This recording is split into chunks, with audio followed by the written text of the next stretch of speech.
Hi everyone, Mr. Mellon here. I'm a Year 2 teacher at the Academy of Cuxton Schools, and I'm here today to talk to you as part of our maths workshop about some strategies you can use at home to have a go at solving multiplication and division problems.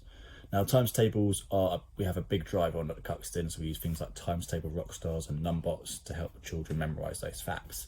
But sometimes they need something a bit more hands-on, a bit more visual to act out a problem or to solve a problem when they're multiplying or dividing. I'm going to show you a way that I teach my class using counters. Obviously, you probably don't have counters at home, so you can use any set of household objects as long as it's a set. So you could have a set of bottle caps, a set of clothes pegs, even if your child or children have a set of toys they can use, that'd be great. So I'm going to show you the video of this strategy that I use, and hopefully that'll make it really clear. I'm going to start by making a number sentence. It's going to be a multiplication number sentence. I'm going to go with 2 times 4 equals. And there's my answer, where my answer will be. So I'm going to start off by making that 2 using my counters or whatever resource you've got at home. And I'm going to make that 2 4 times. 2 times, 3 times, 4 times. So what I need to do now is just count up the total, and that will tell me what 2 times 4 is. 8. So I write my answer on the card. Now, when we make this set by using these counters, when we actually physically show the amount of times we're making the groups, we call that an array. So when I explain to the children when we use those counters, I explain that we're making an array to show that. So what I've done now is I swapped for 2 and 4 around to make, instead of 2 times 4, it's 4 times 2. So I'm going to make another array. So I'm going to make my 4, I'm going to make that 2 times.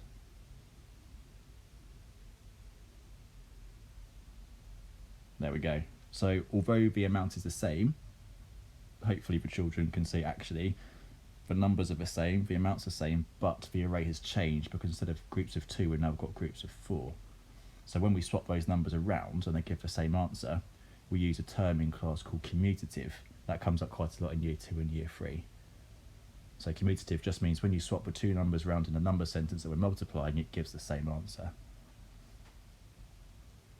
It's a really good visual way of representing what the number sentence actually means. Children are great at remembering their times table facts, and sometimes making an array or even drawing an array is a really good way of reminding them of what that multiplication sign actually means, because sometimes it's easy to forget that actually that multiply sign means we're making that number, but we're making it a certain amount of times.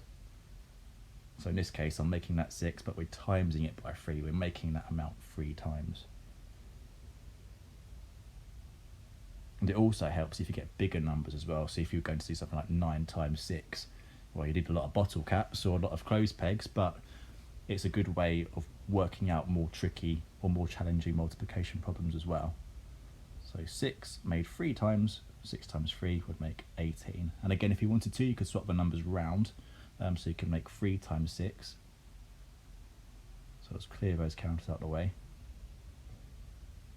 And swap them around again, 3 times 6. So this time, instead of making groups of 6, I'll be making groups of 3. I'm making that group of 3 6 times.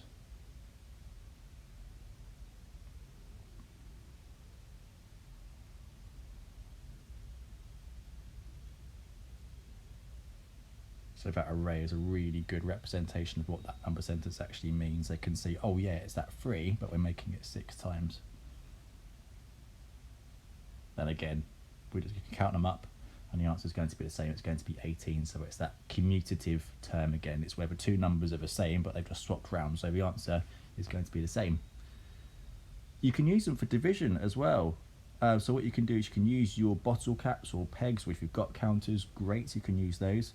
I'm going to have a go at doing 8 divided by 4 equals, and I'm trying to work out the answer. So I'm going to get my 8 counters.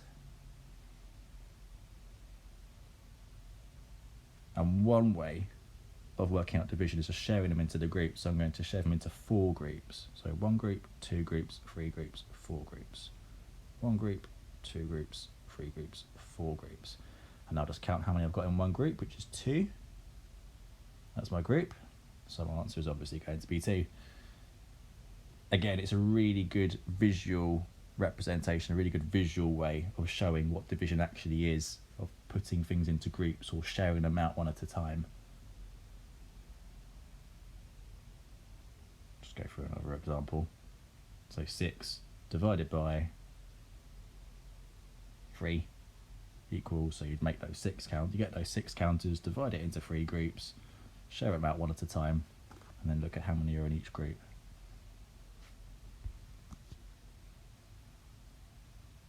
It's a really simple way of doing it, but it's really effective. There we go.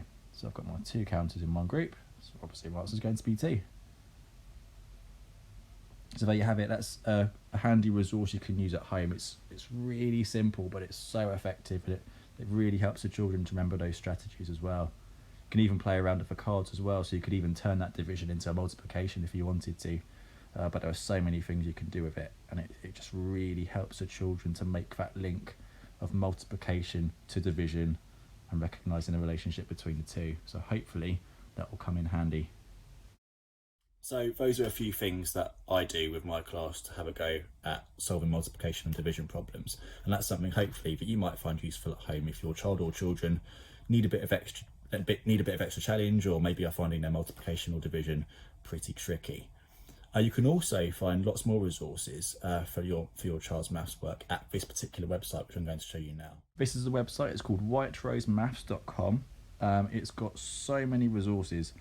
You just click on home learning, the home learning tab, click on your child's year group. So for my year group it's year 2, and it literally shows every single topic we'll be covering during that school year, right from the beginning of autumn all the way to the summer. And they've got some really good videos that you can watch as well. So there you go. The White Rose Hub is a really great resource that you can use to keep track of your child's learning or see what topics need to be covered, and it's totally free as well, which is an extra added bonus. So thanks so much for listening. I hope those ideas and videos were useful, and hopefully I'll see you very, very soon. Bye for now.